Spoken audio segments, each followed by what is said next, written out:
નામે દેખું ગેર કો ના તોહે દેખન દો. ઉસ્તાદ નુસરત ફતેહ અલી ખાનની ખૂબ સરસ રચના અને મને ગમતી આ લાઈન. આ સાંભળીને ઘણી વખત વિચાર આવે કે શું આ સમયમાં આ ટાઈપની લાગણી કે પ્રેમ શક્ય છે ખરો? આપણે હરેક વ્યક્તિ આવું વિચારતા હોય કે મને લોકો ચાહે, મને પ્રેમ કરે, મારી કાળજી રાખે. પણ શું કોક આ લેવલની કાળજી તમારી રાખવા માંડે અને તમને આ લેવલ સુધી લઈ આવે, એવો વિશ્વાસ દેખાડી દે, એટલી પોતાની જાતને સમર્પિત કરી દે કે હું બીજાને નહીં જોઉં અને તને પણ નહીં જોવા દઉં, તો શું આપણે આ લેવલમાં રહી શકીએ ખરા?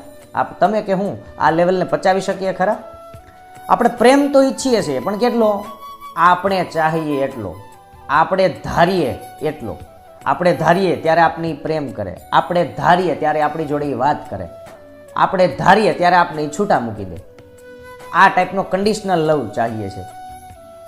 આપણે કોકને પ્રેમ કરીએ, પણ કેટલો કરીએ? 100માંથી 70 કે 80%. 20% તો આપણે આપણી છૂટછાટ લઈ જ લેતા હોય.